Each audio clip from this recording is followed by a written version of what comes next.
The chandeliers hummed like low throats clearing before a song. Cold air slid over marble and carried citrus, a bright ribbon of bleach and lemon.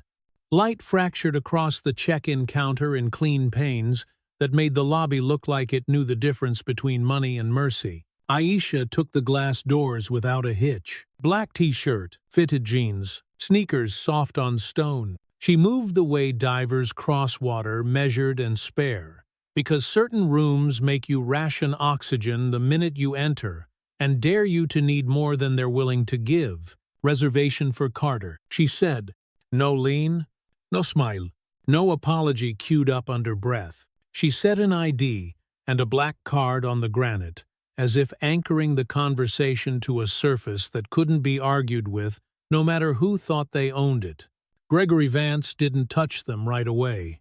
He squinted like glare, waiting for the subject to move itself. Then he pinched the card by two corners, as if the metal could stain him, and pivoted so the room could see a man performing custody over a thing that had never belonged to him. That's a very high-tier room, he said. The sentence wanted to be a question, and failed the audition. Are you sure you booked the right hotel hung underneath like mold under bread? Quiet until you broke it open and found the smell. Aisha blinked once. Slow. The fountain whispered behind her like someone mending with thread. Penthouse, she said again, reading a cleared balance, a woman willing to repeat what was plain, because some men enjoy pretending their ears need training. To his right, the clerk with the tight ponytail hit a square button. Lauren's smile stretched like tape being pulled too fast. Security. The intercom carried her voice, bright enough to pass inspection. Possible unauthorized guest. Attempting premium access. Please stand by for verification. The chandeliers kept humming from the ceiling. That sound threaded itself through suitcase wheels and soft shoes. Silence shifted shape, not a gap now. A pressure like air tightening around something you can't name yet but understand completely. At the concierge podium, Elena Ruiz looked up from a jammed printer. Her screen held the arrivals like a throat holding a confession. Carter Penthouse VIP flag. On owner override. Active stood gray as rain nobody had planned for. The font pretending neutrality, even as it chose a side. Her gaze crossed the lobby and found Aisha. 2 beats. Level. No theatrics in it. Recognition. Not fame, just that shared instinct between people who've learned how rooms tilt toward whoever the room decides to believe. Aisha slid her phone beside the card with a gentle tap. Shadow on. She breathed, barely moving her lips. In a glass tower 3 blocks away, a legal pad woke up on a desk, and Nia drew a neat box around 0844 while 2 monitors shook hands with the lobby and agreed to remember it exactly. Strange, Gregory muttered. He swiveled the black card until it swallowed a chandelier. We've seen this scam, flashy metal, fake name. They disappear before we call the bank. And I'm not about to be made a fool of in front of paying guests. Return my card, Aisha said. No lift, no heat, just a nail being tapped. The citrus note in the air turned sharper somehow, like a peel being twisted over a glass, until oil flecked the surface and stung. Kevin Patel leaned across the counter, elbows making themselves at home. He wore the smirk of a man who'd been told the script too many times to doubt it. He crouched, opened a brushed steel drawer, and slid the card into a safe that beeped once. Pleased to be included in the story it didn't understand. Sophie, denim jacket and traveler's calm, raised her phone. Recording. She told the man beside her without looking. Jacob thumbed off the hotel Wi-Fi to ride his own signal, and the red dot opened like a pupil, learning to see in a different kind of dark. Walk out, Gregory said louder. Volume is a ladder some men climb. When the floor argues, it goes easier if you don't make a scene, he added, shaping the word easier, like a favor that costs nothing to offer and everything to accept. Aisha didn't step back. Inside her chest, old heat came forward and sat quietly where it could be seen. Nia, she said, not touching the screen. Low intercom feed. Safe access. Ceiling mics where lawful. Witness uploads timestamp. Hash. Lock chain. Copy. Nia's voice came, crisp as a metronome behind rain. A gray square bloomed on Aisha's phone upload portal and consent. In one, if you're recording, Aisha told the room without raising anything but clarity. Scan and send a copy. Your footage stays yours unless you say otherwise.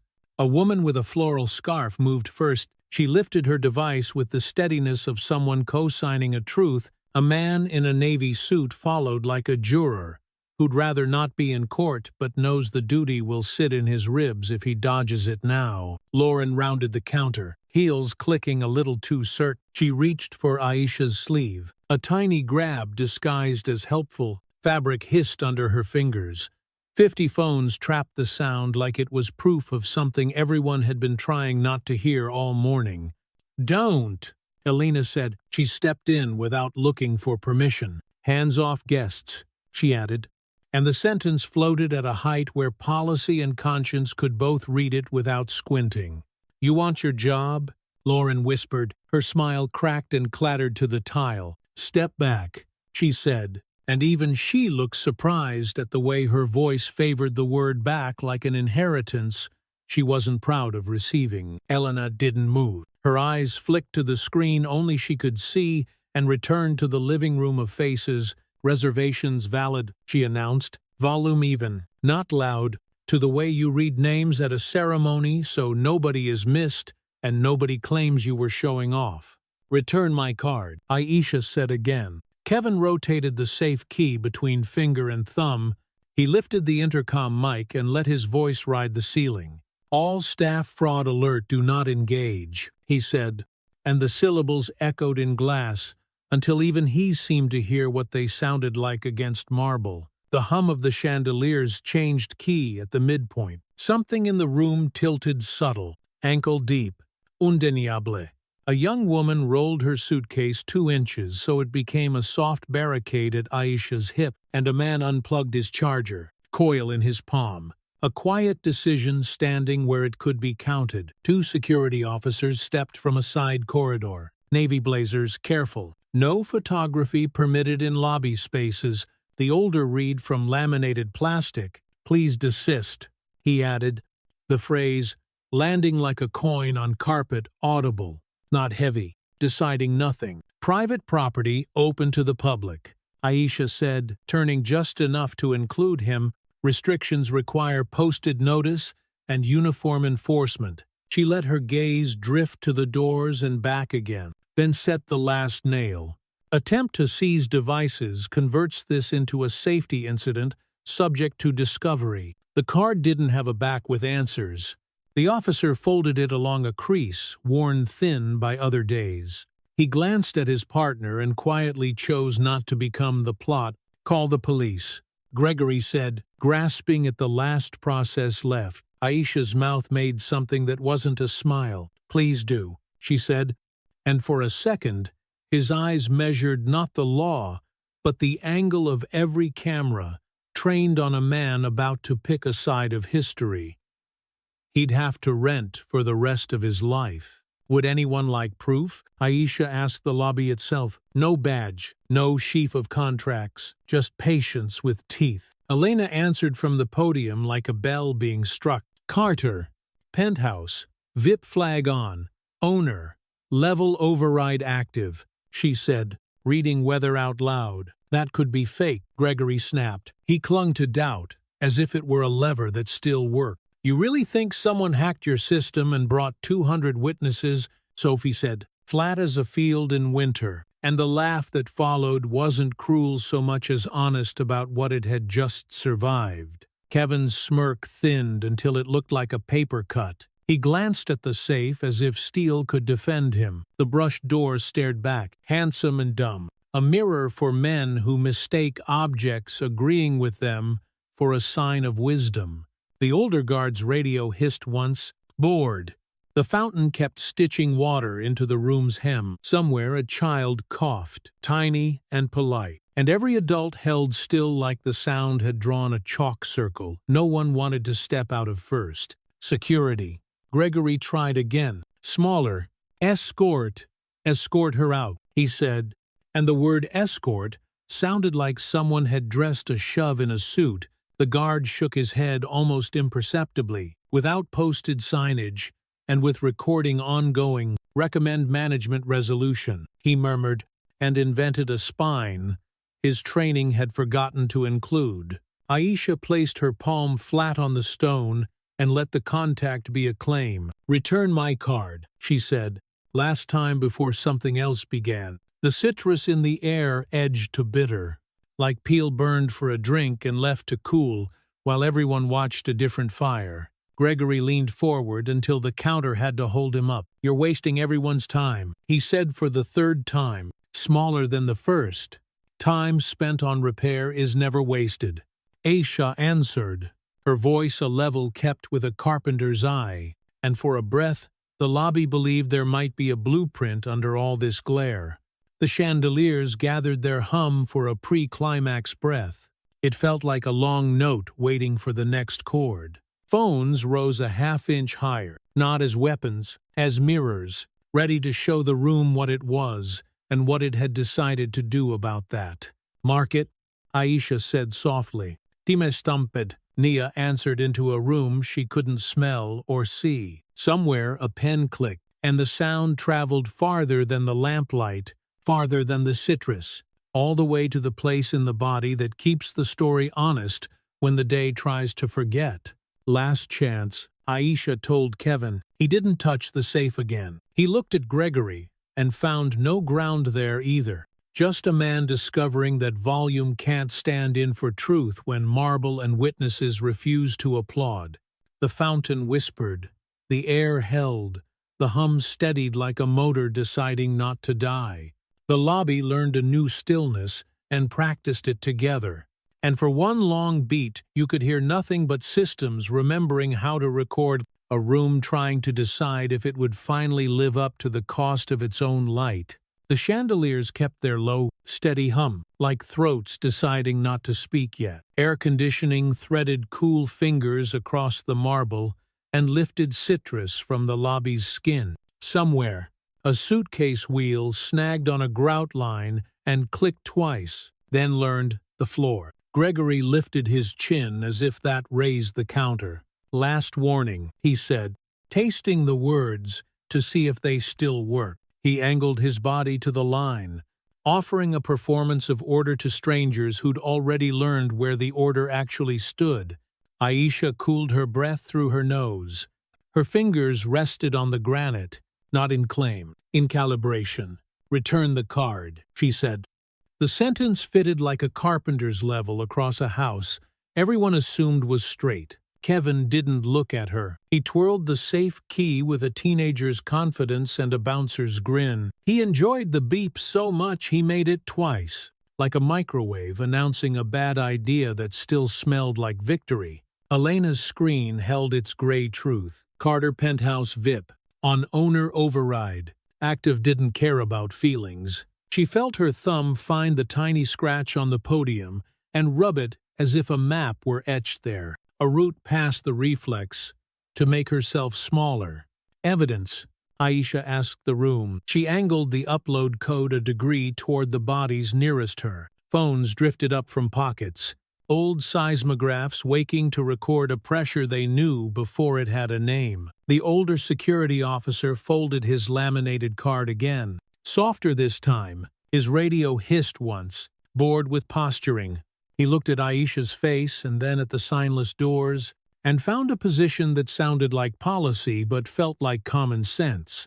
Gregory ran a palm over the counter's polished edge. He mistook shine for authority and friction for disrespect. "You're disrupting operations," he announced, like disruption hadn't begun with a hand on a sleeve and a room trained to applaud. Lauren held her arms tight against her blazer. The ponytail pulled at her scalp like a reminder. Her gaze snagged on Elena for a beat, a plea or a warning, something half-formed that died when she remembered which team she thought she was on. Sophie shifted hair stance.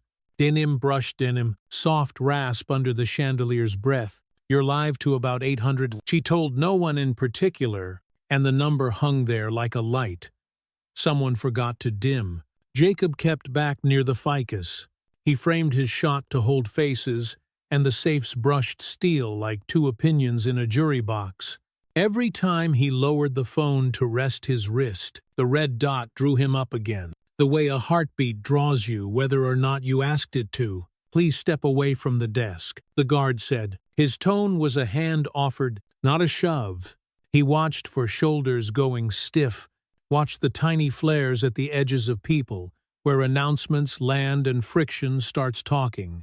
Aisha's phone buzzed once against the granite. Naya's text slid in. Ceiling mics lawful. Intercom feed rolling. Chain is clean. Another line followed, board members pinging. I'll hold them with the word discovery until you give me something heavier. Elena cleared her throat. She kept her eyes level and her voice just above the chandelier's hum. Her reservation is valid, she said, and for the first time all morning, the room heard the word is like a hinge oiled in public. Gregory snapped his attention to her. One more word and you're... He tasted the end of the sentence, saw it play on 24 screens, and changed it mid-air off the floor. Kevin leaned back into the mic. To all staff, he repeated, fraud alert, do not engage. The speakers threw his voice up into glass and chrome until it came down thinner, like altitude had taught it manners, and not the kind he wanted. The chandeliers shifted key at the midpoint. The hum settled into bone, not ear. A boy at the fountain stopped tapping his shoe and went still, because even children know when a room is holding its breath to decide what kind of place it's going to be. Proof, Aisha said again. She didn't angle the phone this time. She angled herself. Or return my property and apologize to the camera that will outlive this carpet. Lauren's mouth opened. Nothing came. She looked at Gregory.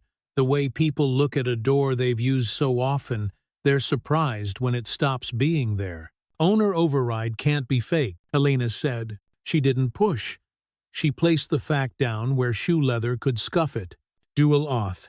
2 systems.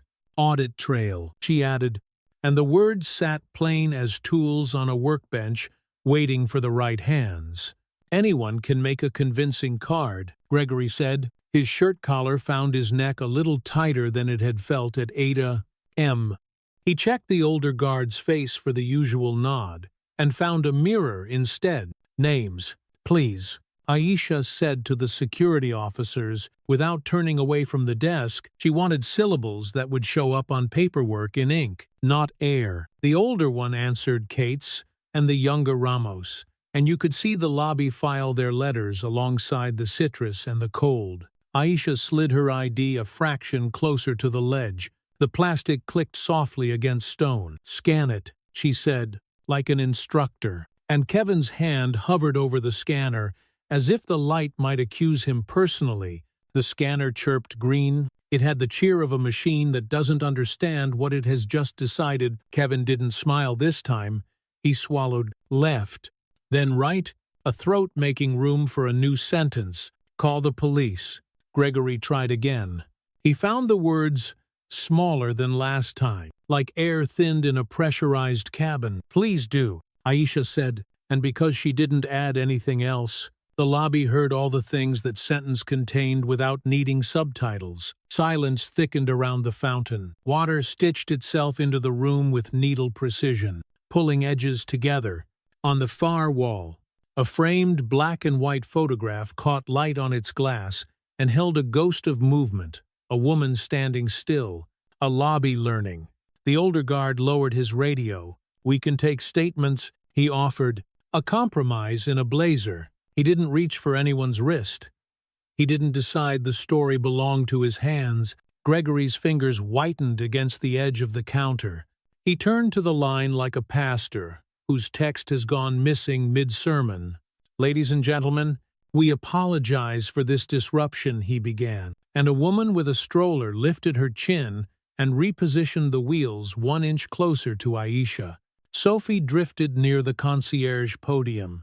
Her lens slid past Elena's knuckles, tracing the scratch, and caught the little almost smile that wasn't joy, wasn't fear, readiness, maybe. "Do you want names?" Sophie asked quietly. Elena nodded once, grateful for a world where witnesses volunteer their handwriting. Nia's voice threaded into Aisha's ear. "Legal is warm," she said. "Say the words when you're ready and I'll bring down the curtain in order." "Not yet." Aisha breathed. Her eyes held Gregory's and did not blink back. She felt an old hotel parking lot in the base of her skull, a night she'd spent counting minutes on a car's ceiling because someone's system had been down for certain kinds of guests. Lauren's shoulders dropped a notch. The ponytail gave a mercy to her own scalp. She rubbed two fingers together like she was worrying a coin, and finally looked at Aisha without performance. The way a person looks at a mirror they forgot they owned. "Greg," she said. She didn't mean for it to be that quiet. "We could just run it." He ignored her. His jaw worked hard, muscle sawing against habit. His eyes slid toward the safe, as if steel could validate him better than a room full of lungs. Aisha shifted her weight, heel to toe, like a fighter testing the canvas. "Kevin," she said, last time before a new chapter.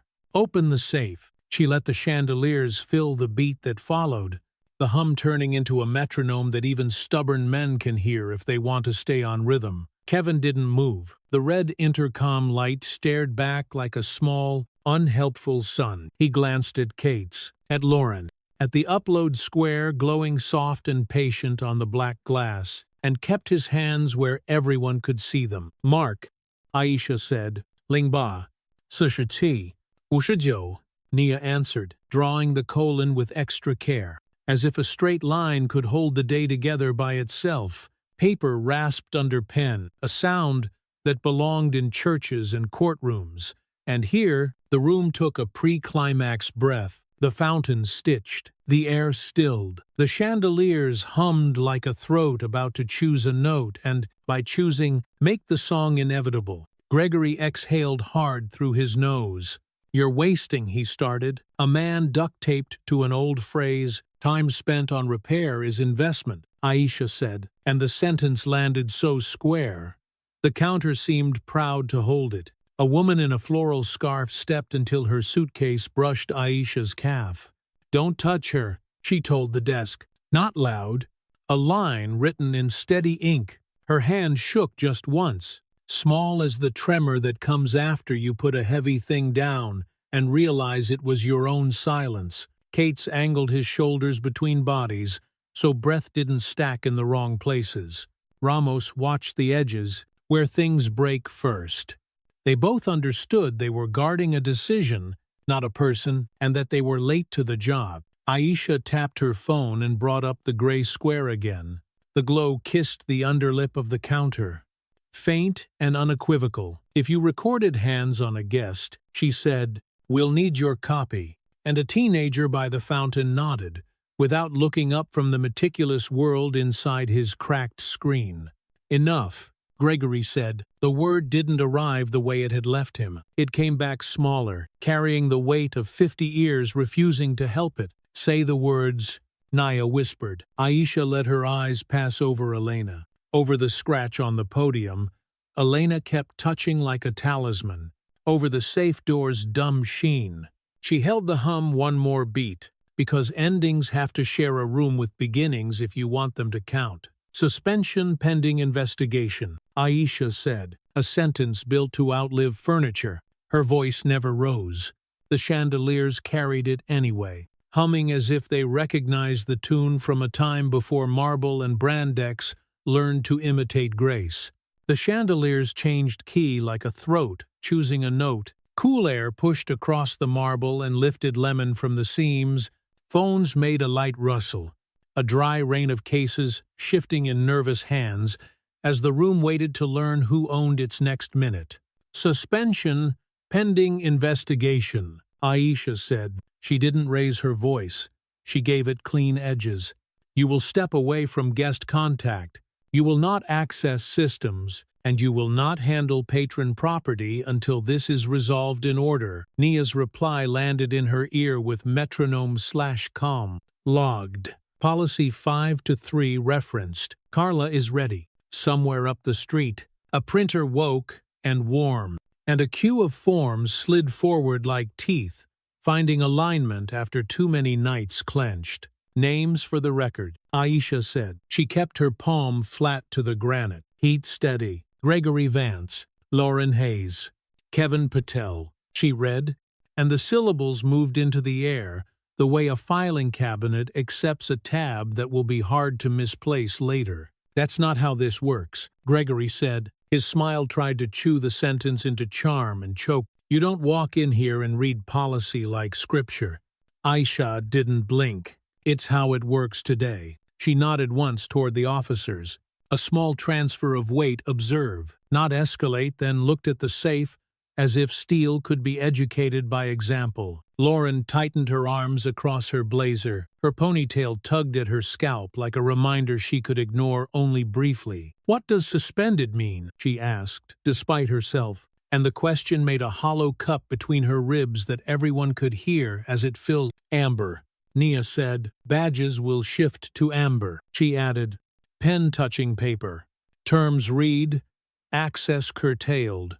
Presence documented. Due process clock running 24-hour. Review with counsel on call. And the words stacked into a staircase anyone could climb without looking down. Kevin stared at his lanyard as if a plastic square might explain mercy. He lifted the intercom mic, then set it back like it had grown teeth. His knuckles whitened against laminate. A small snowfall. The chandeliers caught and returned to the room in sterile light. Aisha angled the phone's gray square toward the bodies nearest her. If you recorded, you can send it here, she said. Your copy remains yours unless you choose otherwise. And a teenager near the fountain scanned with a solemnity usually reserved for candles and vows. Cates cleared his throat and adjusted his stance, not his spine. For the record, he said, tapping the laminated card, we will not remove guests while recordings and policy appear to be in conflict. His partner nodded once, tiny and absolute, like a bolt tightened just enough that you can feel it stop. You can't suspend me, Gregory said. He looked at the line, not the woman in front of him. Only corporate can, he added, and the word corporate left his mouth, like a paper shield raised against a real storm. Corporate can. Aisha agreed. She let the beat sit where it would be seen. And does, she finished, the sentence settling into the marble with the weight of something built to hold more than one argument at a time. Lauren glanced at Elena, as if memory might hand her a pass. Elena felt the scratch on the podium under her thumb like a tiny map. She kept her voice level enough to be measured if anyone wanted to later. Suspension terms mean you step back from the desk now. The chandeliers hummed their midpoint note. It traveled into bone, not ear. A mother with a stroller shifted closer, wheels locking with a click that sounded like a line being drawn without a pen in anyone's hand. Return my card, Aisha said. She didn't look at the safe when she said it. She looked at Kevin.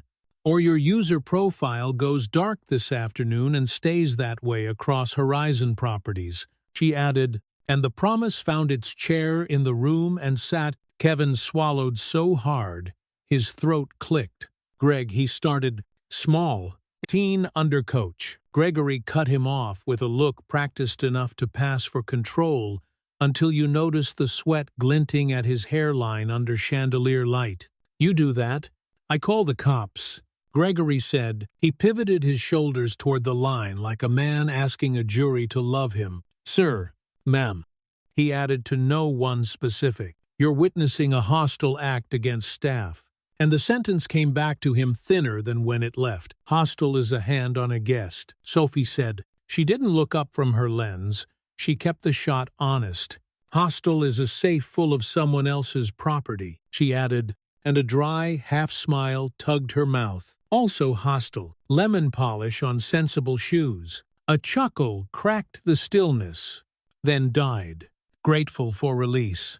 The fountain stitched the room's hem, water a needle threading through stone. Aisha breathed slow through her nose and let the sound be the quiet beat.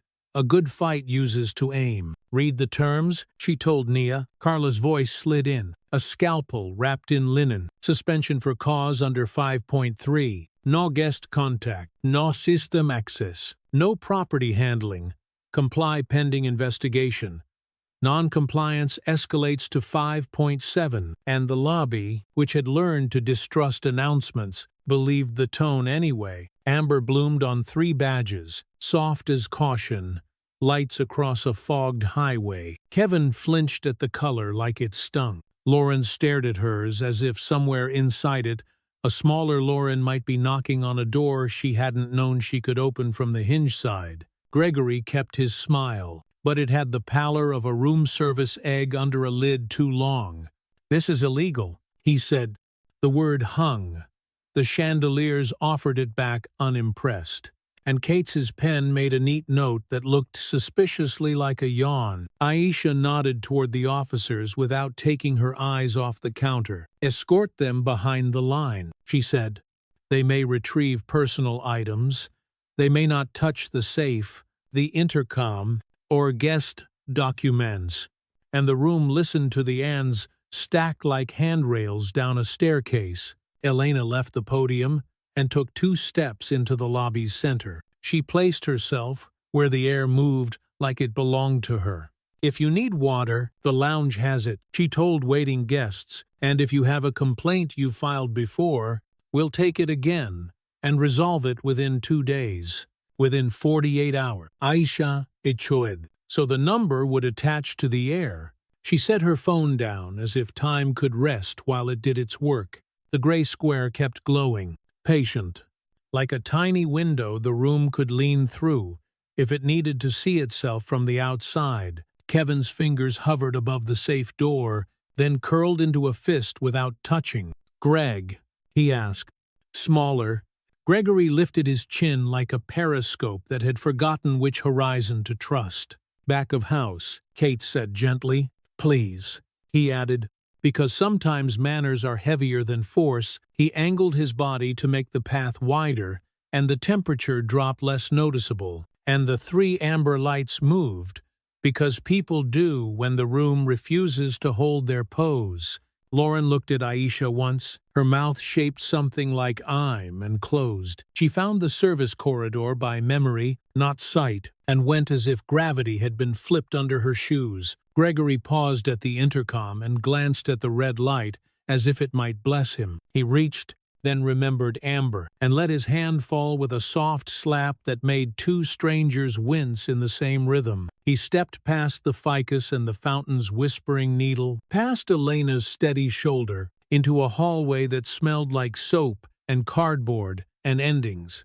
The lobby didn't cheer. Measured clapping tried to rise and thought better. People adjusted their weight and looked at one another as if they'd discovered the floor could carry more than show. Aisha felt the hum gather for a breath before the next chord. She spoke into that quiet so it would hold. "We will take statements now," she said, "and we will correct the record," and the sentence walked to the small bistro table. Elena rolled from the lounge and sat down with its back straight. "Name?" Elena asked the floral scarf woman. Her pen made a sound like cloth tearing very carefully so it could be sewn right. "Time." "What happened?" she continued, and the blue ink laid a line that would be hard to snip without a visible bruise. Naya's texts, stacked like calm bricks. Board pinged. "I told them, due process underway. Discovery preserved. Escalation available. Also, local press nearby. Suggest you speak briefly after statements, then back to the table." Aisha nodded to no one. Then to Elena. "We keep this here," she said. "No podium." And Elena understood she meant more than furniture. She meant the scale of the apology and the room that would carry it. A boy in a hoodie stepped to the upload square and held his hand like it might bite before he let the camera decide for him. "Thank you," Aisha said. "Small. A receipt." He shrugged with the dignity of 17, then drifted back to the fountain and sat with his screen like a witness on a bench. Sophie lowered her phone for a breath. "You need water?" she asked. Practical. No headline. In a minute, Aisha said, then turned to the navy suit man, who looked like he'd rather not be seen asking for help, and wrote his name so clean, it felt like polishing a glass before pouring what matters. The chandeliers lifted their hum into the pre-climax air.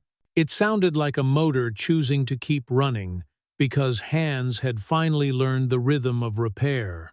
Amber pulsed at the edge of the service hall like distant caution at a crossing, not a victory lap, just a promise to stop and look before the next thing moved. Next, Elena said, and the pen waited. Aisha smoothed the corner of the pad with her thumb, a small habit taught by courtrooms in grief. Outside, rain hissed on the glass like breath on a mirror, and the lobby held its shape without anyone needing to tell it how. The chandeliers hummed like a low engine idling under glass.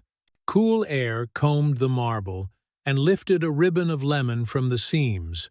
Every sound in the lobby heels, zippers. A cough swallowed too late slid into the same careful hush, as if the room remembered it had a pulse to keep. Elena rolled a small bistro table beside the ficus, 2 chairs, a notepad, a pitcher already beating a ring. She wrote, "Direct line is less than or equal to 48 HRS" on a folded sheet, the letters blocky and square, and set it on the edge like a promise you could touch with your hand. "Name?" she asked. Her pen hovered, blue ink poised. The woman in the floral scarf gave it, then told a story about being shadowed from elevator to lounge, her voice steady, the details precise the way pain is when it's repeated for practice, and not released. Aisha listened with her palms flat to the table. She nodded once, when the dates lined up. "I'm sorry," she said, not theatrical. Then laid out steps and times, and who would call whom, the kind of forward motion that lands like a chair pulled out where there wasn't one a second ago. Nia's voice threaded in, "Narrow band, no static, board is pinging, legal is set." Media parked on the corner. A second line followed, drier. "If anyone breaks suspension, I can escalate in 6 keystrokes and a breath." Gregory drifted in the current near the service hall. His smile had been ironed too long under hot lights. He watched the statements gather in blue ink and tried to calculate the angle at which the room might forget who started it. Lauren came back first. She didn't cross the line. She stood in its doorway like a person testing ice. Her hands clutched a small black notebook, hotel issue, the corners rounded from pockets and bad days, and she held it as if the paper had weight. "A note from earlier," she said. Her voice chose small and stayed there. She slid the notebook to Elena, not to Aisha. Palms visible. And the pages opened on phrases that looked harmless until you read them in a row. Protect atmosphere. Mismatch. Extra verification when uncertain words that act nice, until you feel the bruise. Elena's thumb found the scratch on the podium without looking. She photographed 3 pages, then 4, then closed the cover. "Thank you," she said, that strange combination of gratitude and indictment that belongs to people who've decided they'll listen even when it costs. Kevin edged toward the intercom like a moth tracing motel neon. Amber blinked on his badge, soft and taunting. He palmed the mic and pressed the button anyway, a small act of faith in old tricks, and cleared his throat to throw his voice across glass. To all staff he began. The ceiling speakers caught him and made him sound thin. "Fraud alert. Do not engage with. Violation." Nia said into Aisha's ear, the word folded in cotton. "Say escalate and I'll move the clock." Her pen tapped the pad, 3 clean ticks, as if counting a runner into the box. Aisha didn't look at Kevin. She looked at the line of guests. The notepad thickening. Elena's shoulders set. "Hold," she told Nia, and the single syllable said she wanted the day to show its cards without forcing the reveal. The chandeliers shifted key at the midpoint, their hum set in bone, not ear. In the fountain's curve, a boy paused mid-scroll, thumb hovering above a cracked screen, because he knew when a room was about to learn what it was. "Stop grandstanding." "Greg," Sophie called, not lifting the lens from her frame. Read the badge color. Her mouth twitched a pin-thin smile. Also read the big sign that says, "We smile at guests." Gregory ignored her, then looked at her, then acted like he hadn't. He squared to the line like a pastor hunting a text. "Ladies and gentlemen," he said, "we apologize for proof." Aisha said, "Not to him." She angled the gray square again. "Soft light under here, Pam. If you recorded hands on a guest or property seized without consent, scan and send a copy if you choose. You keep your own." A man in a navy suit stepped up, jaw tight in that way men wear when they've learned too late. There are rooms where they are not believed. He scanned, breathed out, said nothing. Behind him, a teenager in a hoodie raised his phone and hit the square like a pledge.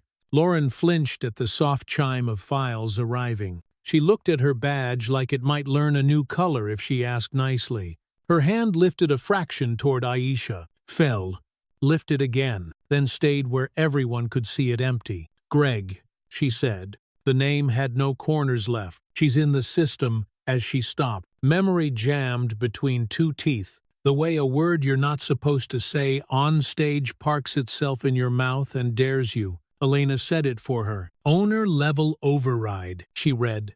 Spine straight. "Dual auth. Executive clearance." And the gray text took on outline as she spoke it, like fog deciding to be a wall. A murmur moved, light at first, then heavier. Phones rose another inch. Not hungry, just steady. Jacob's stream count climbed in small jumps, as if the room were climbing with it. Hand over fist, toward the simple top of a truth. Kevin had stopped talking, but the mic still glowed. His mouth found a whisper that wanted to die. "She owns the place," he said. Not into the room, but the room heard anyway, and the words hung above the marble like steam you could write in with your finger. 2 beats of quiet hit. Square. The citrus sharpened. Even the fountain cut its whisper to a thread. Aisha stepped away from the table and put her hand on the counter. She didn't raise her chin. She raised the floor. "This lobby belongs to me," she said. Not a boast, not a spell. Just a line finally returned to the person who had paid for it in work and sleep, and the long boredom of building. Gregory barked a laugh that tripped at the edge. "If you are, then why the performance?" His hands sketched quotation marks no one wanted to borrow, and sweat gathered at his hairline, where lights are cruel whether you deserve it or not. "I walked in like any guest," Aisha said. She kept her eyes on his and did not blink. "You wrote the rest." Loudly, and that loudly landed in the carpet like a tack, small and sharp and right where he would step if he tried to move. The older guard, Kate's, took off his cap and put it back on. "Ma'am," he said, choosing his pronoun with care, "we can take formal statements now." He looked at Gregory, then at the intercom. "We will not remove a guest while recordings and policy conflict." Nia's voice softened. "Ready on escalation," she said. "Legal is a green light. Say terminate, and I'll pull the floorboards in order." Aisha watched Kevin's hand hovering near the safe like a moth that hadn't learned fire is a lesson, not a destination. She watched Lauren grip the seam of her blazer, where a quiet apology had begun to bruise. She watched the line lean in, not to devour, to witness. "Not yet," she told Nia again. She wanted the room to understand what it had seen before she named it. She wanted the story to walk out on 2 feet. Instead of getting dragged by policy and a signature, Gregory tried one more door. "You tricked us," he said, and even he heard the smallness. A boy caught switching labels in a science fair after the judges left. "You set us up." "The setup," Aisha said, "was a counter and a system and a reflex." She lifted the gray square with 2 fingers and set it back. "A small ritual of patience. Everything else is choice." The chandeliers took a pre-climax breath and held it. The hum grew deeper, steady as a drill finding the screw. In that pocket of quiet, a mother repositioned a stroller wheel so it made a small, deliberate blockade at Aisha's hip, and a man wound a charger into his palm like a simple private decision to be useful. Read me the line, Aisha said to Elena without looking. Elena didn't glance at the screen. She had it by heart now. Carter Aisha Penthouse VIP. On owner override. Active. And the final word active touched down like a small plane landing in weather it had trained for. Ms. Carter, Jacob said from the ficus, keeping his tone plain. Do you want the stream to keep rolling? He let the question be a tool, not a wedge. Record the quiet word, Aisha said, and her eyes flicked toward the table, back to the counter, claiming both like two sides of the same coin. Sophie leaned into the lens and squared her frame. You heard the owner, she said, deadpan enough to count as a joke. Continue the regularly scheduled programming. And a couple of people actually smiled, the kind you get when relief squeezes through a bruise. Nia exhaled in Aisha's ear, a sound like a page flattening under a palm. Board texts are softening, she said. 2 are using the word leadership out loud. If you want the press, they're at the door. If not, I'll keep them politely hungry. Later, Aisha said. She set her palm on the granite again, feeling the cool as if temperature were evidence. We finish here first. Elena turned the page on the notepad and wrote proof in the corner. No flourish. She gestured to the woman with the scarf, then to the man in the navy suit. Next, she said, and the words sounded like a door opening on clean hinges. Gregory stared at the safe, then at the counter, then at his reflection that refused to give him back the man he had performed. He pressed his tongue to a molar like a person testing a loose tooth that won't admit it's about to go. Behind him, the service hall breathed soap and cardboard and the old life, getting smaller without anyone touching it. The chandeliers hummed, steady now, a clean echo under the statements and the soft chime of uploads. Water kept whispering in the fountain's stone throat, and the lobby held the new line, the way a body holds breath for a plunge it knows will be cold and necessary, and finally, clarifying.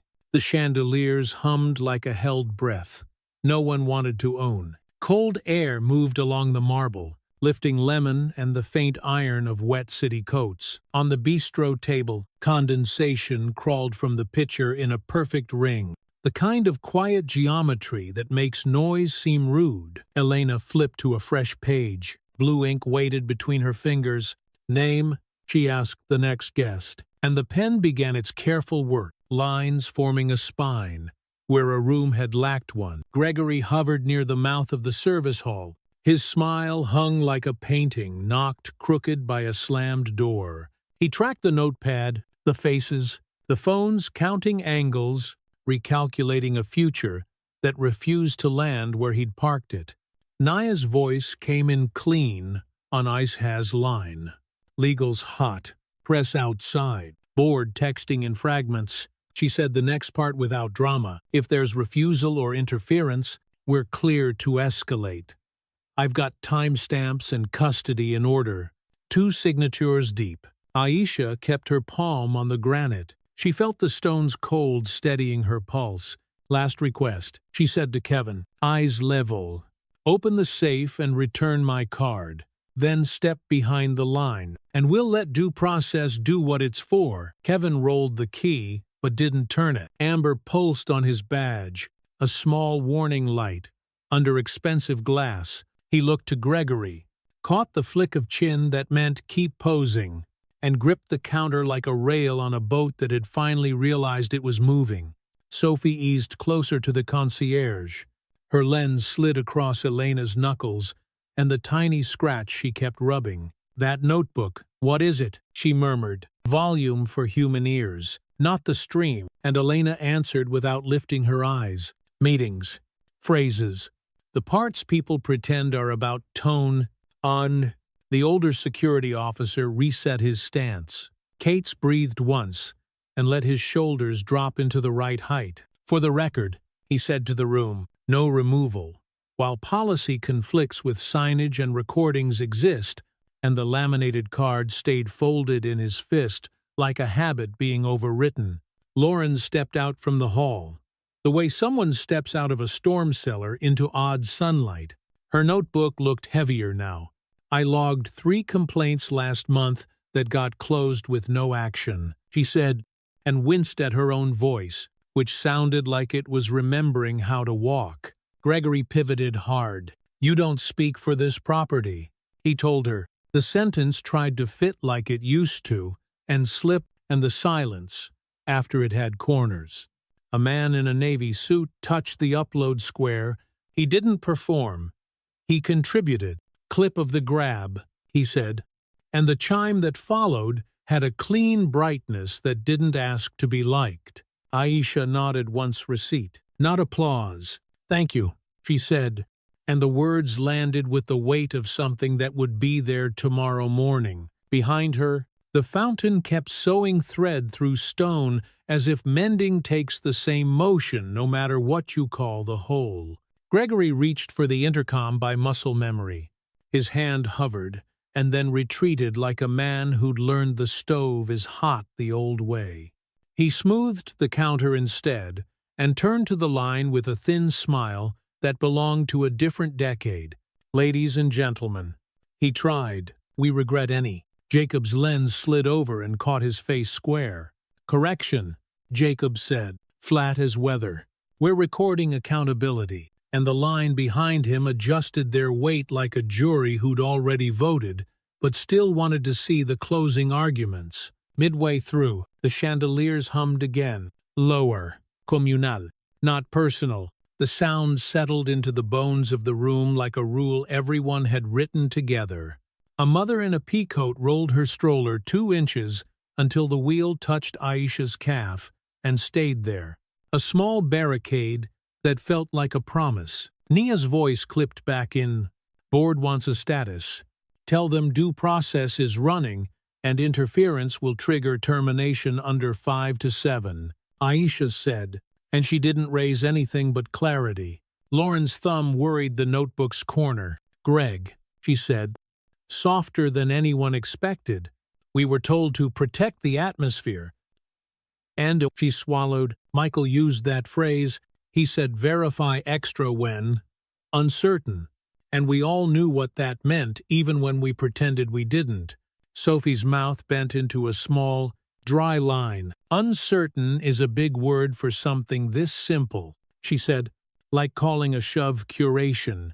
And once, just once, the room allowed itself the thinnest breath of humor, the kind that punctures pressure without letting air out of the tire. "Close your mouth," Gregory told her, his voice skidded on the marble. He turned to Elena as if a better version of the morning might still be available if he stared hard enough. Elena met his look and didn't blink. "Owner override is active," she said. "Dual auth, audit trail, it's all there." And she touched the small scratch on the podium like a memory she'd decided to keep. Not because it hurt, but because it was accurate. Kevin's fingers trembled on the key. He looked at the older guard as if a rule might absolve him. Cates shook his head once. "No risque, only choices, and that is a mercy if you let it be." "Ms. Carter," Nia said, tone now surgical. "Carla is standing by. Say execute, and I'll freeze credentials and push notices to HR and facilities. The log will read clean in any court that cares." Aisha let a quiet beat settle. Citrus thinned.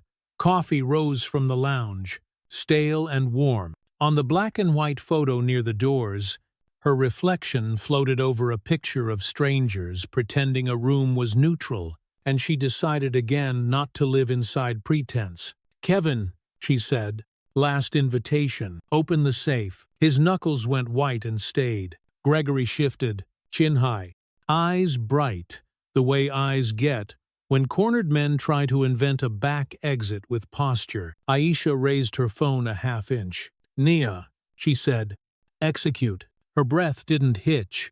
The word carried itself. Carla's voice arrived clean as a blade wrapped in gauze. Effective immediately. Termination for cause Gregory Vance. Lauren Hayes, Kevin Patel, access revoked, credentials frozen. Legal audit opened. In the same second, 3 badges bled from amber to red. A small change that recalibrated the entire afternoon. Silence found the room first. Then the intercom's red eye went dark. Kevin stared at his lanyard, as if color could apologize. Lauren closed her notebook and held it like a confession box. Illegal, Gregory said, because he'd run out of other nouns. Cates lifted his pen. Noted, he said, and wrote the word with neat care that looked a lot like boredom's cousin. Step away from guest property. Aisha told them. Her voice stayed level. The instruction had no edges. It didn't need. You may retrieve your personal items. You may not touch the safe or the terminal. Security will escort you through the lobby. Gregory looked to the line for a last draft of sympathy.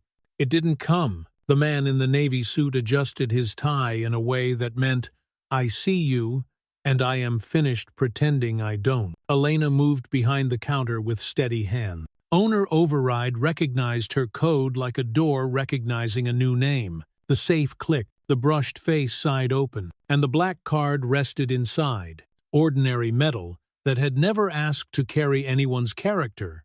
She lifted it and set it on the granite. Cool, weighty, unremarkable. Until someone decided to make it an argument, Aisha slid it back into her pocket with the practicality of returning tools to the drawer they belong in. Gregory sagged by a degree, then stiffened again. You'll be sued, he said. A man half borrowing a threat, half hoping for a future where it still worked. Aisha didn't answer. She looked past him to the bistro table where Elena's pen had left a blue ladder and let the room decide which structure mattered. Pre-climax. The chandeliers hummed once more, softer, almost kind. It sounded like a crowd discovering its voice can be a cushion as well as a weapon. In that breath, the mother with the stroller smiled at her child, and the child opened both hands, as if collecting something he couldn't name. You'll exit through the main lobby. Aisha said, no speeches, she added, and it cut cleaner than any shout would have. Lauren took a step, then another, then paused and turned to Elena. I'll testify, she said, low. A choice that might yet make a useful shape out of a broken morning.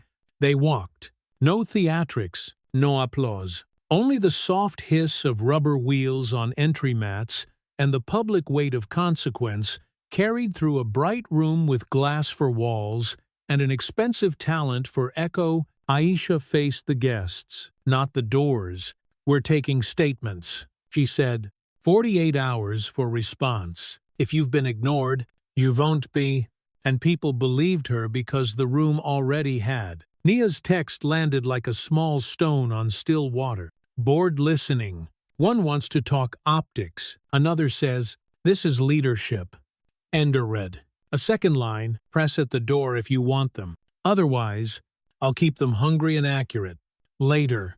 Aisha replied without moving her mouth. She sat at the table again and touched the pad's corner, straightening paper that didn't need it. Next, Elena said, and the pen lifted, ready to lay down another line that would not be erased.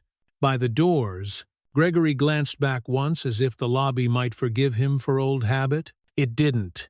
Glass held his reflection and offered no edits. A clean mirror that doesn't argue with daylight.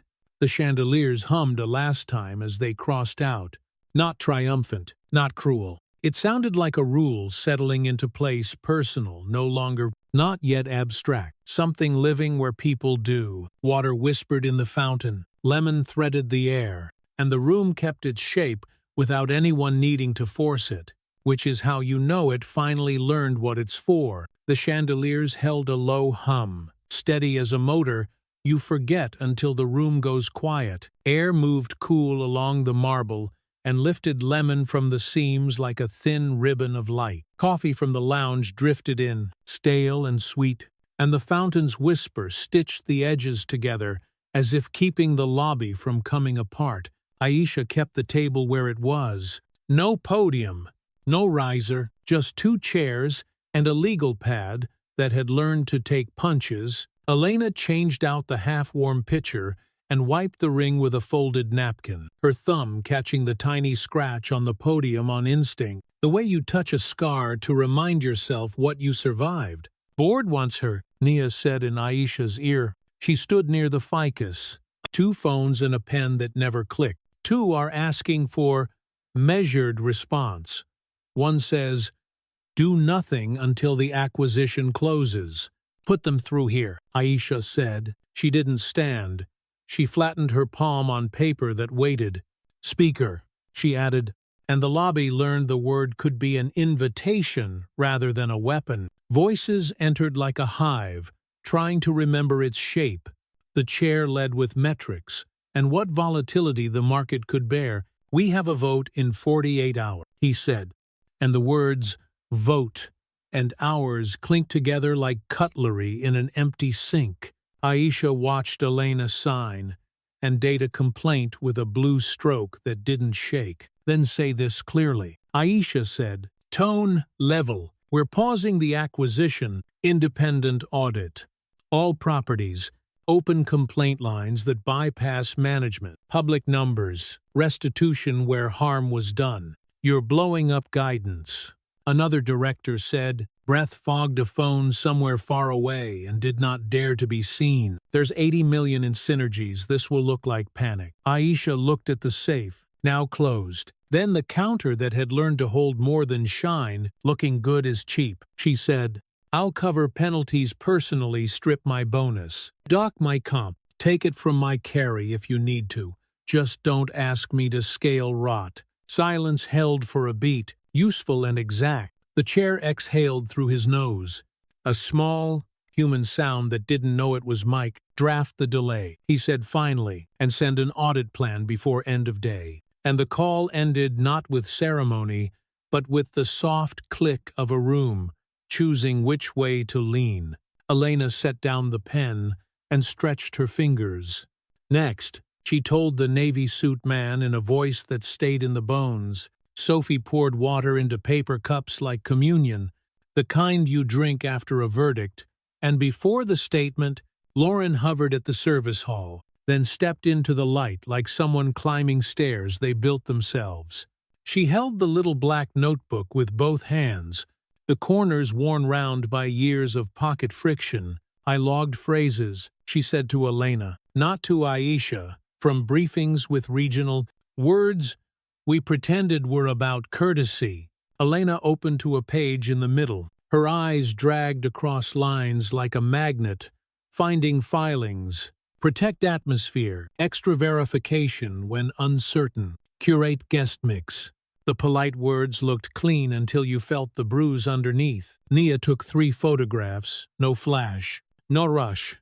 "Chain," she murmured, and the word didn't need company. Lauren touched the notebook once, as if blessing a child she couldn't keep, then let her hands fall empty at her sides, where everyone could see them. Midway through the hour, the chandeliers lowered a note. The hum sank from ear to rib and lived there. Outside, a distant horn bled through the revolving door and died. Inside, the fountain held its small, constant argument with gravity. "Michael Turner," Aisha said. Her eyes stayed on the table, her jaw set like a door. Nia dialed a number in Oregon that still thought it was holding the old weather, and the line came alive with a man who hadn't learned when to stop sounding like policy. "Ms. Carter," Turner said, smooth as a hotel pen. "These front-line optics happen. Sometimes teams overcorrect without guidance."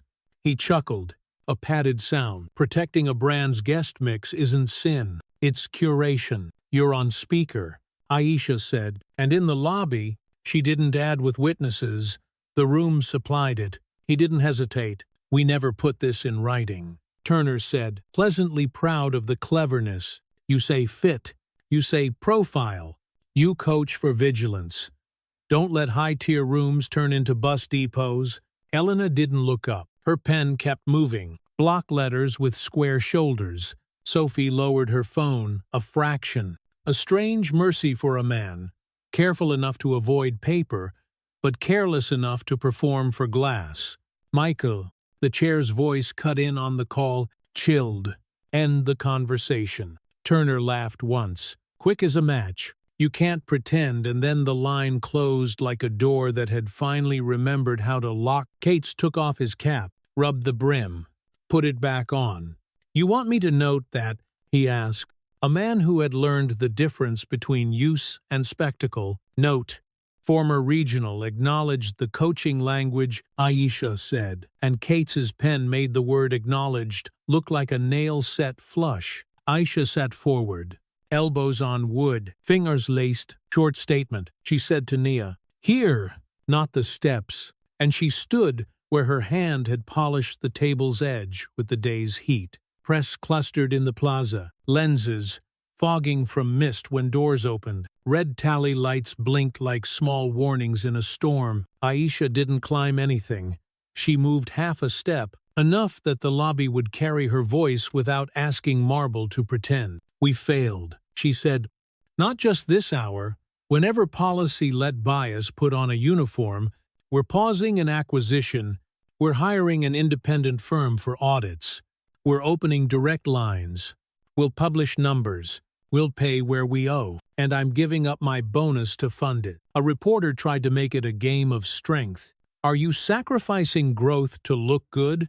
I'm sacrificing speed to be right, Aisha said, and the sentence found a chair in the room and sat without fidgeting. Will people lose jobs? Another asked, pen high, as if that made the ink work better. Yes, she said. The ones who enforced bias as policy. People who told the truth will get raises. People who were hurt will get calls. You can clean an industry. A third asked with a smile that thought it was armor. I can clean a hotel, she said. Then another. And she let the sentence end there because it didn't need to be longer to be true. She didn't take questions after that. She didn't hide, either. She returned to the table and touched the pad's top corner until the paper squared under her thumb, the motion small and exact and good for keeping hands from becoming fists. A courier in a road crew jacket stepped over the rubber strip with a box that smelled like butter and morning. Delivery for a guest, he said to Elena. Nervous about the marble. 28:10, Elena answered, and Luis rolled the cart with a smile that covered for the morning's sharp edges without dulling them. At the desk, Quinn, the new trainee, rehearsed the script Elena had written in plain English. Welcome. What name is your reservation under? Thank you. May I see your ID? They fumbled once VIP guests often, and Elena shook her head, very slight. Always, she said, and the correction felt like guardrails, not scolding. Cates returned with a clipboard Elena had formatted. Boxes for time, voice, tone. No anomalies, he said. One complaint logged, 12 hours to resolution last week, and he looked almost surprised to like the sound of his own record. Nia's phone lit with the board again. Delay approved. Send audit scope. You'll have cover at the press call if you want it. She wrote the words on paper, not just the screen, because some things need ink to count. The chandeliers took a pre-climax breath. The hum tightened without getting louder. You could feel it in your molars, the way a drill finds a screw and decides to finish the job. Aisha's other line pinged with a number she didn't know. The voice came soft. Pacific Northwest tired. I ran a property under Turner. He said, we all knew what uncertain meant. I've got emails not enough to jail anyone. Enough to show whether I'll send them. Send them.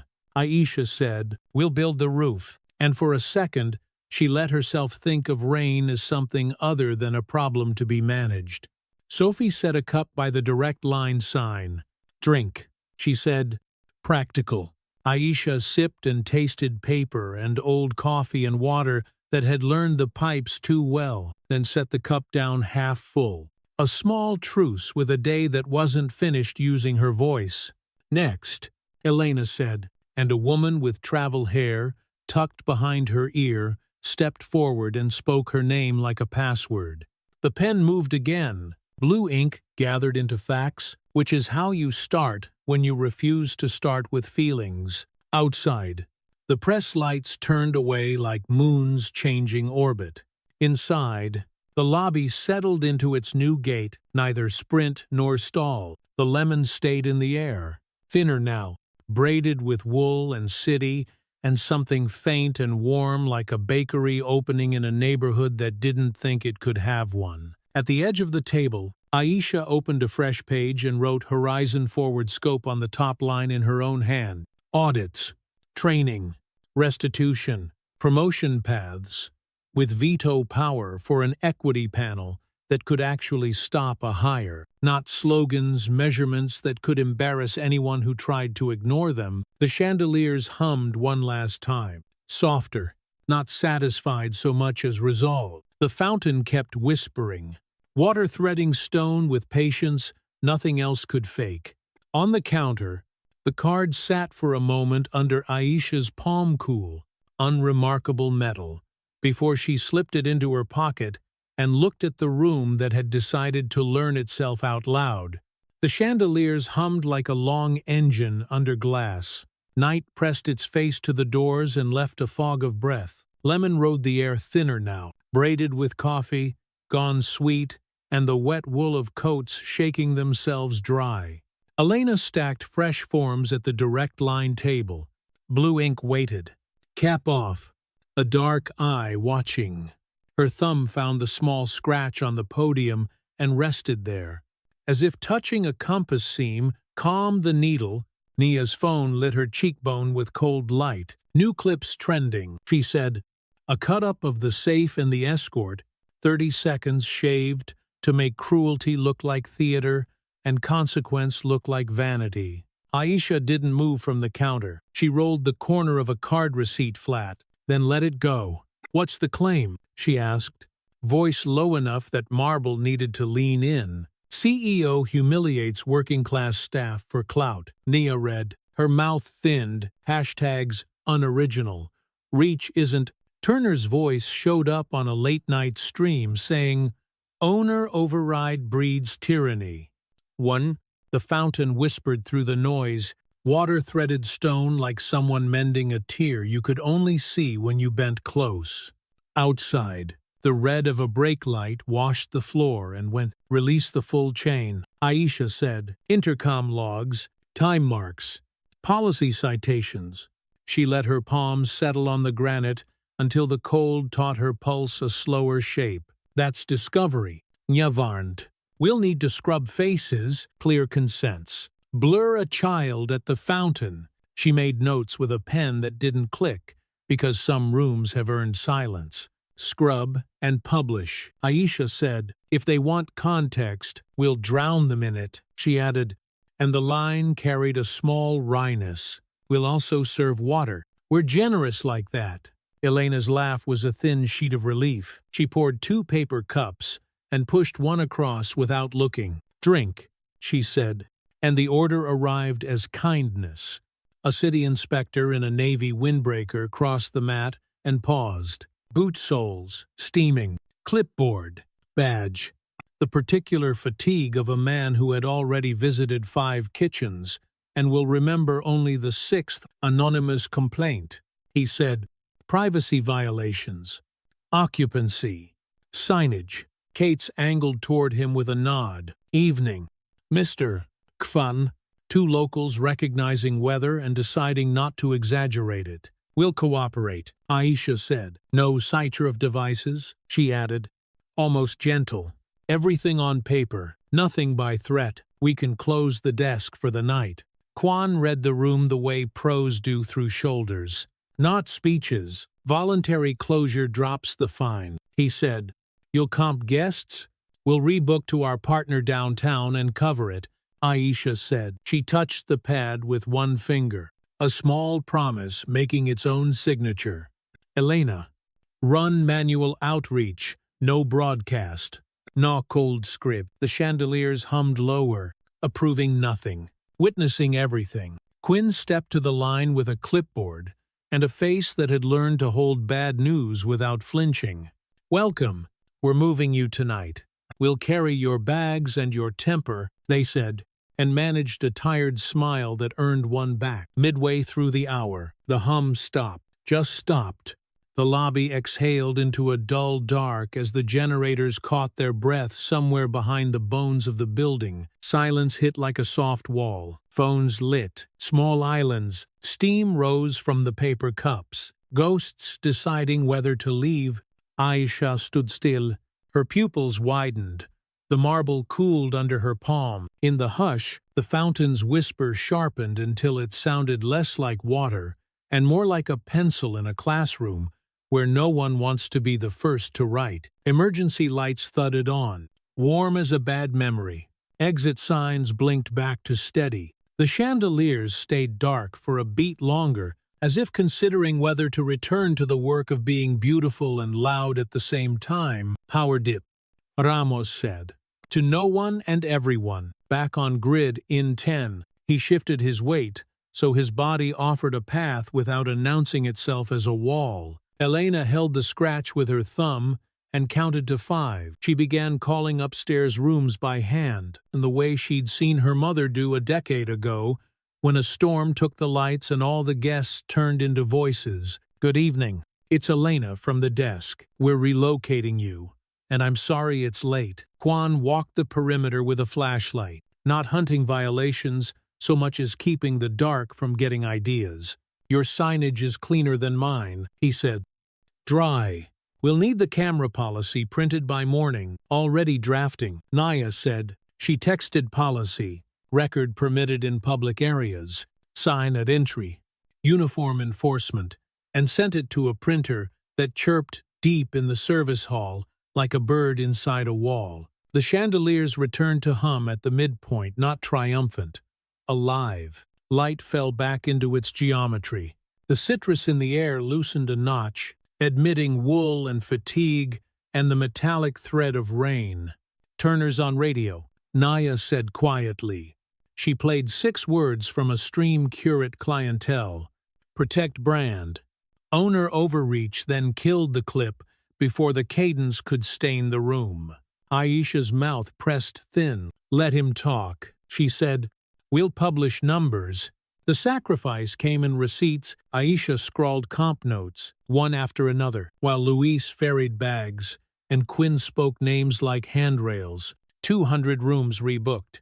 A wedding block moved with apology, and a handwritten letter that would hurt to send, and would hurt more not to. The father of the bride wore a tuck shirt unbuttoned at the throat. He listened without interrupting, and read the letter all the way through. This was the right call, he said finally, tired as a man who had learned that good decisions ruin plans. Do it. Aisha nodded once. She didn't smile until he turned. Then she sat and let her hinge-soft knees talk to the chair for a second, because bodies are honest even when mouths can't be.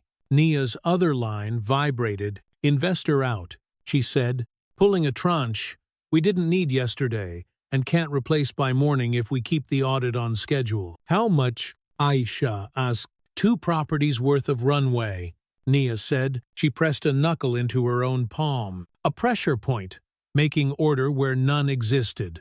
Aisha folded the letter carbon once, twice, made the paper square in her hand. Keep the audit, she said.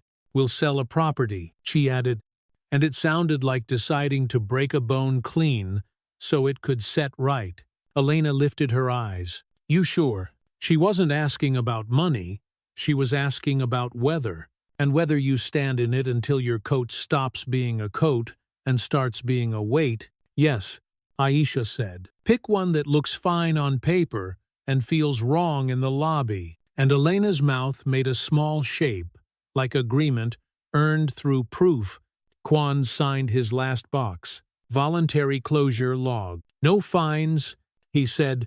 Open in the morning with posted policy, and you'll have me on record saying you made the right emergency call.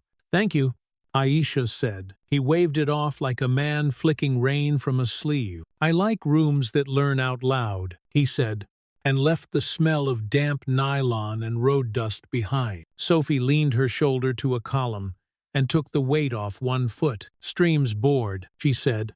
Bored is good, Aisha said. Let them get bored of anger and interested in receipts. They traded a grin, thin as dental floss and twice as useful. Sophie flicked her lens toward the direct line sign. "Recordings are still coming," she said. "Who knew truth likes QR codes? Truth likes a place to sit," Elena said, half to herself. She wrote, "Assume respect" across the top of a sheet and taped it beside "is less than or equal to 48 HRS" in letters square as bricks. When the tape lifted at one corner, she smoothed it with a forefinger and pressed until it stayed. Pre-climax.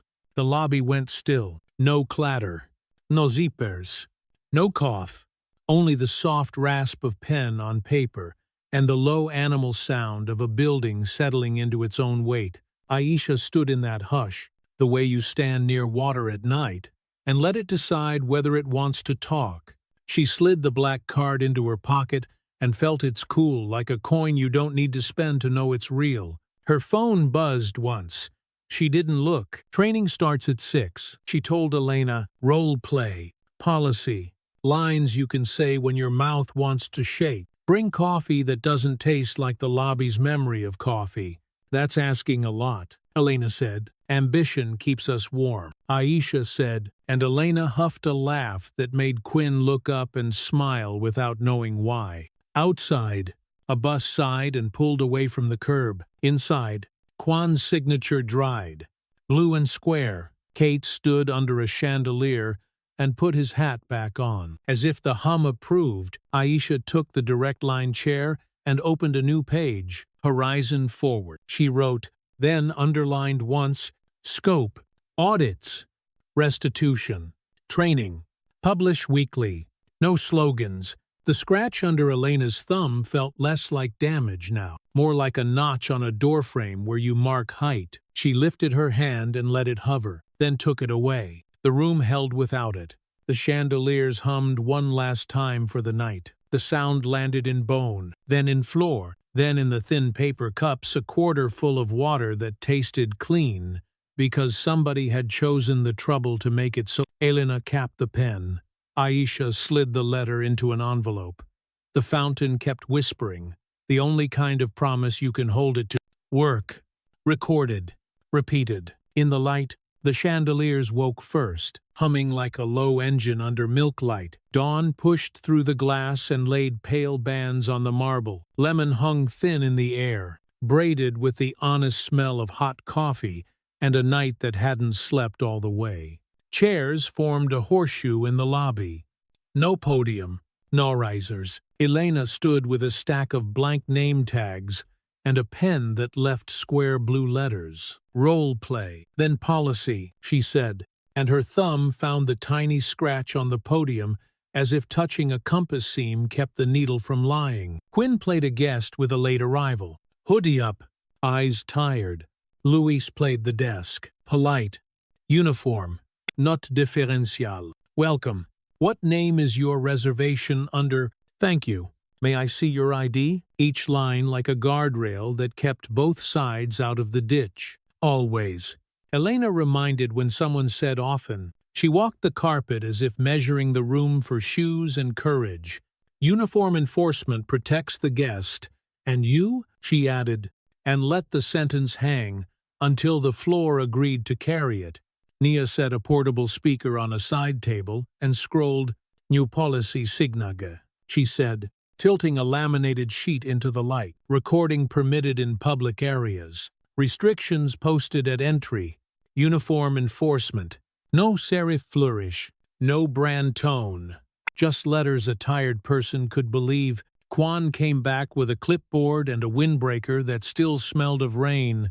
"Paperwork passed," he said, dry as toast. "Signs clean. Policies clear. Try not to make me famous. Not our aim," Aisha said. She had a legal pad open on her knee, bullet points in tidy ink. Her black card lay on the counter for a moment, cool against stone, then slipped back into her pocket like a tool returned to its drawer. Calls began as the sun found the mezzanine rail. Sophie answered one on speaker for the direct line table, a woman from Spokane with a quiet voice and dates that fit too neatly.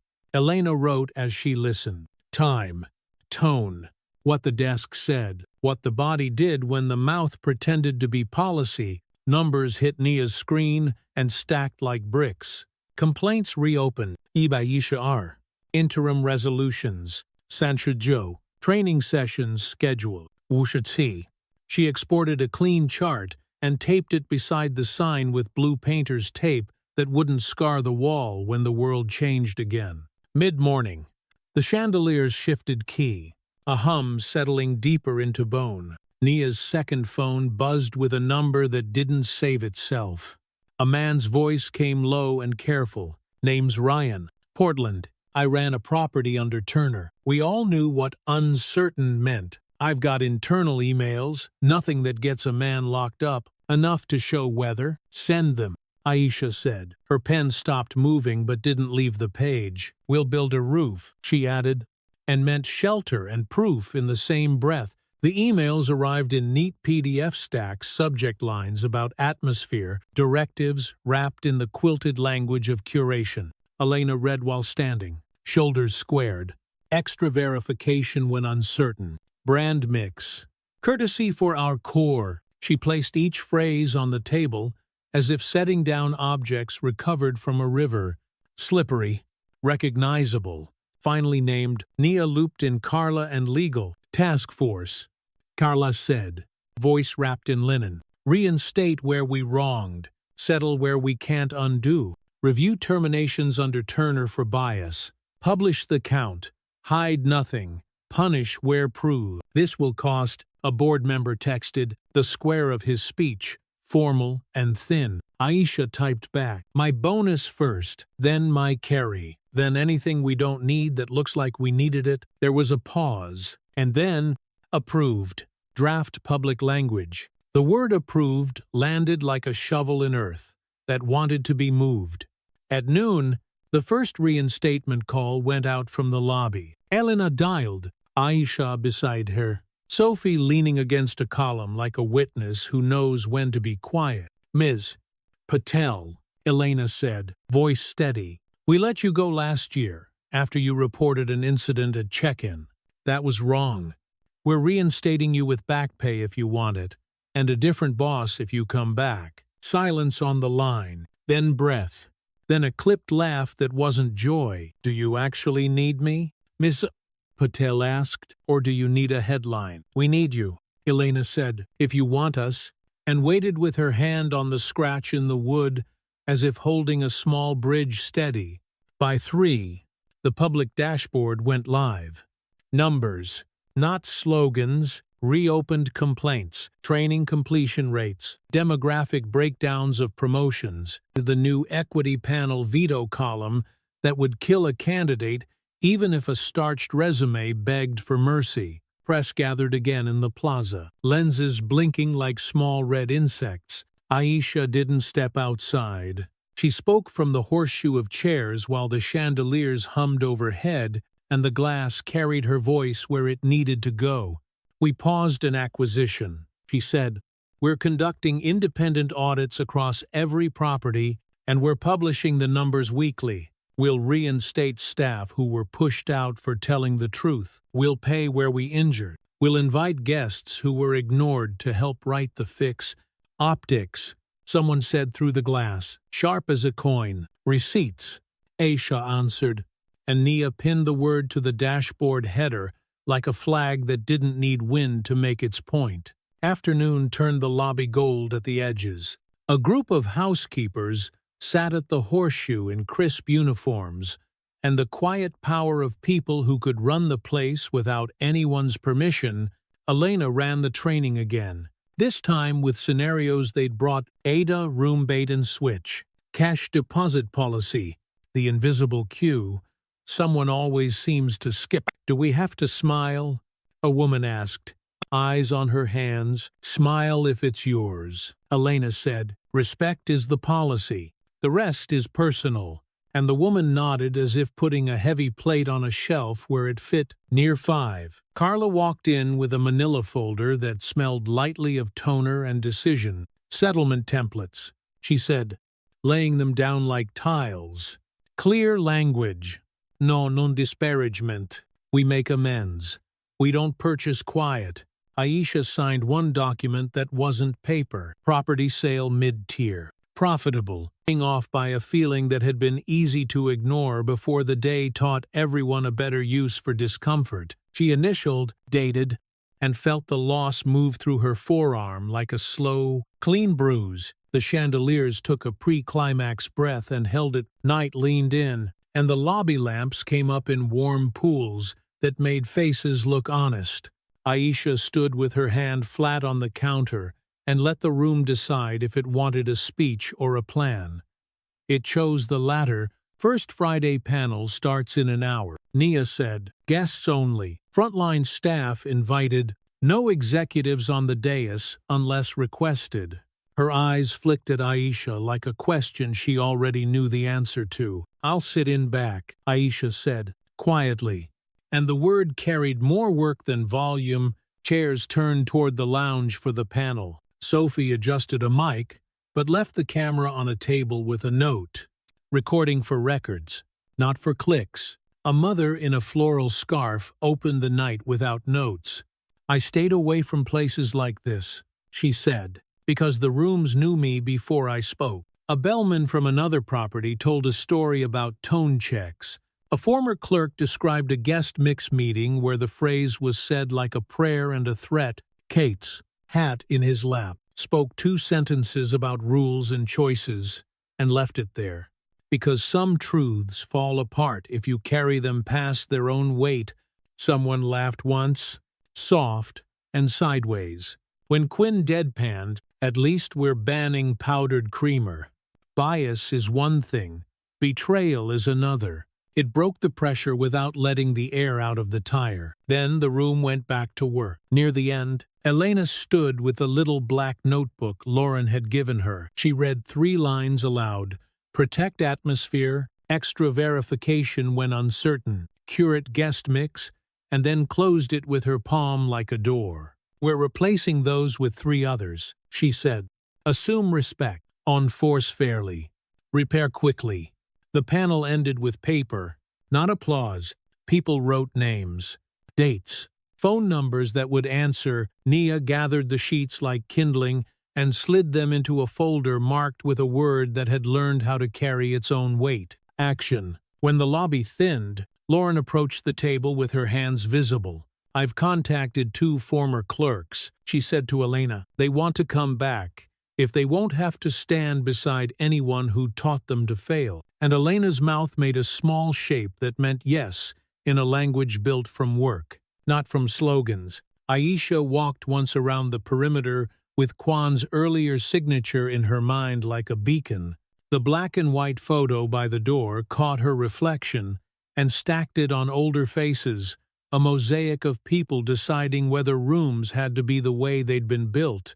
She stopped by the fountain and let the whispering water thread her for a moment like a seam.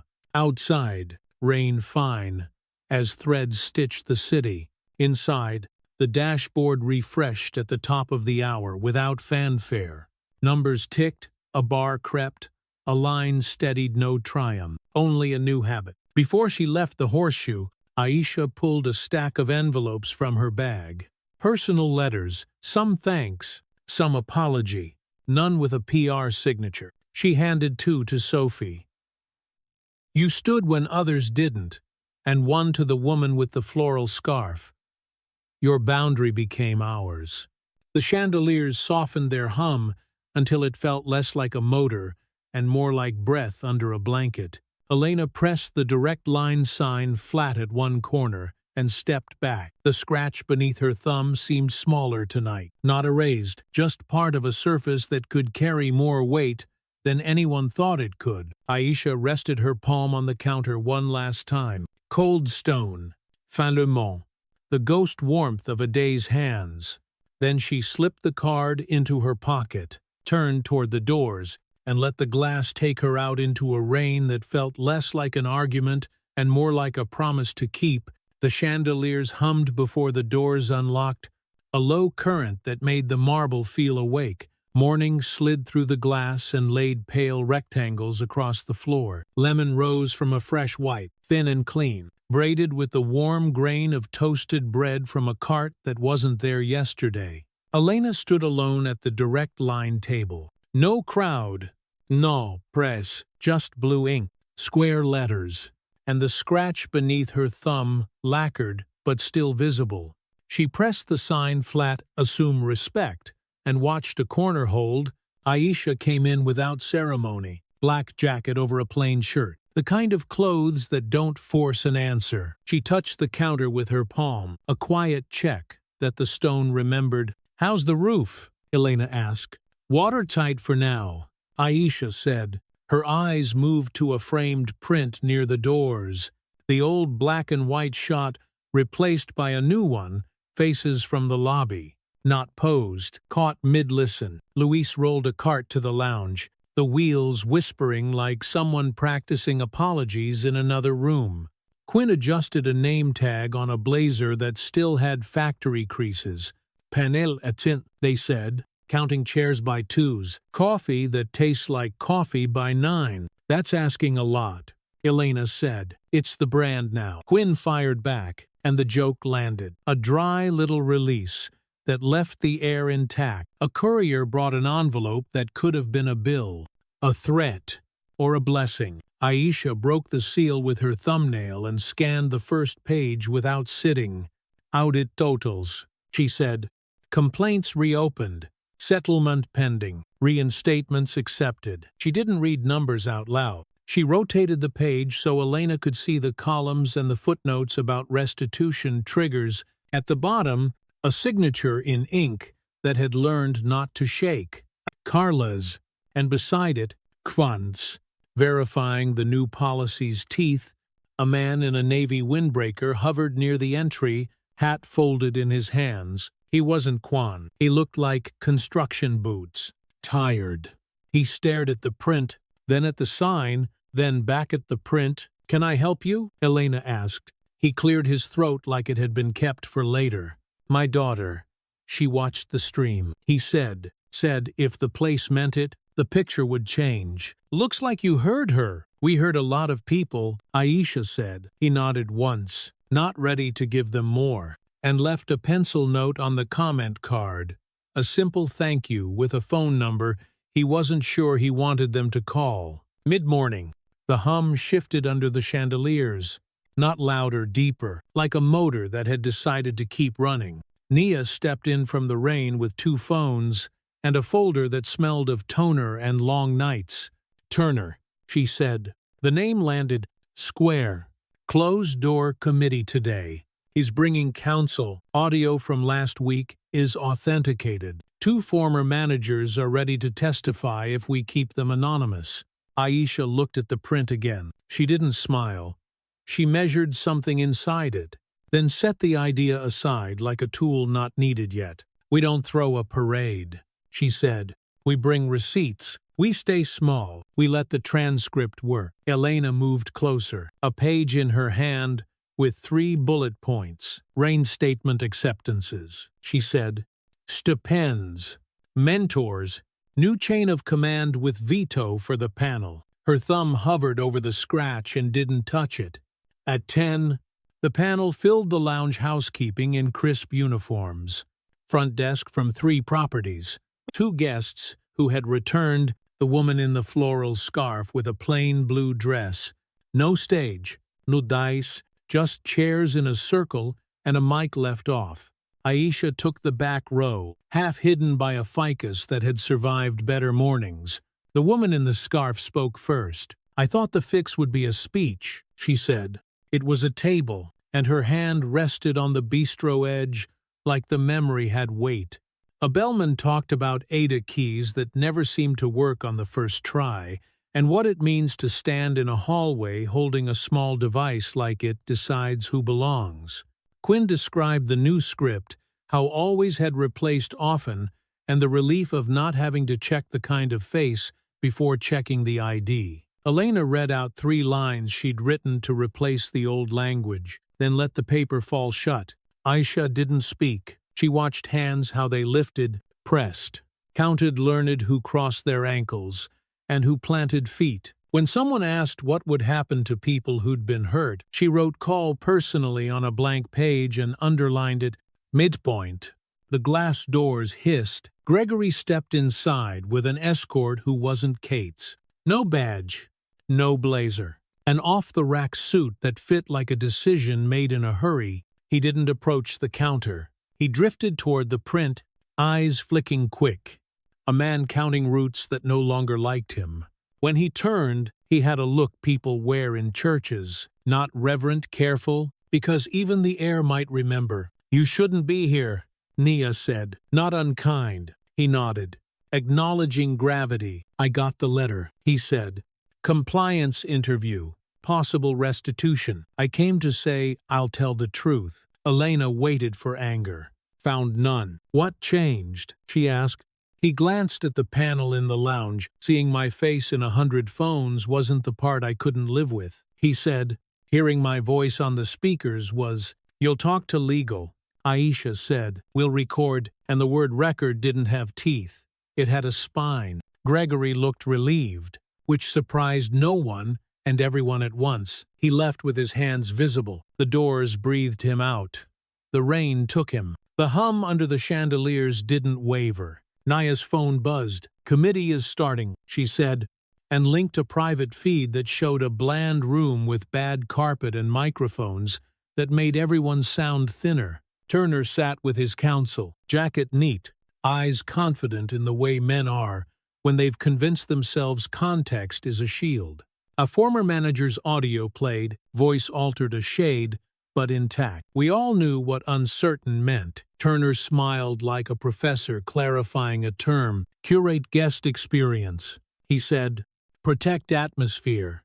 And the words sounded exactly like the phrases in Elena's small black notebook. Aisha didn't watch the screen long. She closed her eyes and breathed the lobby's lemon and coffee and wet wool. "Let the transcript work," she said again, almost to herself, and turned her attention to a man in work boots, asking if Ada rooms could be guaranteed without theater. Noon leaned light against the mezzanine rail. Kwan appeared with his windbreaker unzipped, and a mood that looked almost like pride. "Policy posted at entries," he said. "Uniform enforcement observed. Closure documented right." He added, "You'll get a letter that says so. Frame it." Quinn asked, grinning. Kwan shrugged. "Tape it inside the safe," he said. "Seems like the right place for reminders," and took the cup of coffee that didn't taste like memory. Aisha signed 2 offers, one for a reinstatement with back pay and a mentor, one for a settlement where the damage couldn't be undone. She didn't hurry. Each signature looked like a weight placed carefully on a scale. No one trusted until it started moving. The afternoon panel was quiet. No press at the glass, no raised voices, only stories that sounded like wood grain, knots, rings you could count. The mother with the stroller came back without it, hands free, and said she had booked a weekend because she wanted to try again. Pre-climax. The lobby stilled. The fountain's whisper sharpened to a pencil line. The chandeliers hummed and then held, as if the room and the day and the people inside it had agreed to stop for exactly one breath. Aisha walked to the print by the doors. Up close, she could see the faint reflection of today's faces layered over the captured ones. Elena mid-sentence. Sophie half-smile. The woman in blue caught with her hands open. Someone had etched a small plaque beneath. "This space belongs to every guest, no exceptions." The letters were simple and honest. They didn't beg to be believed. "Ready?" Nia asked. "For what?" Aisha said, eyes on the plaque. "The next hotel," Nia answered. "The next lobby." Aisha put the black card on the counter again and left it there for a beat. "Cool on stone." "Book my flight," she said. "Don't tell them we're coming." Elena came to stand beside her, not close enough to crowd the thought. "You'll miss this room," she said. Aisha nodded once. "Rooms teach you," she said, "if you let them." Outside, rain lifted to a mist that silvered the street. Inside, the panel broke into clumps of talk that sounded like planning, not complaint. Luis stacked chairs with the soft economy of someone who has learned how to care for a space without making ownership the point. Nia's feed blinked. Committee recessed, she said.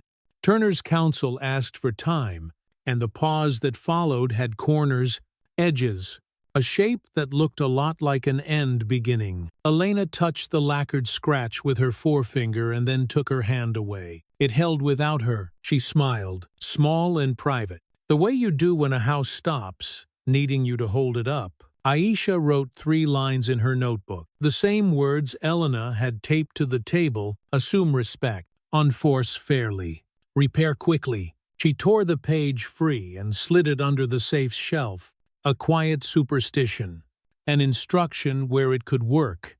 The chandeliers softened their hum to almost nothing. The fountain kept its thread. Aisha picked up the card, slipped it into her pocket, and walked toward the doors as the glass brightened with weather and the city carried itself past. She paused at the threshold, not for drama breath. The lemon was faint now, overruled by coffee and paper and the heat of a lobby that had been used hard and cleaned the right way. She looked once more at the print, then stepped into the cool, and the hum followed her through the hinge like a promise that belongs to work, not to people.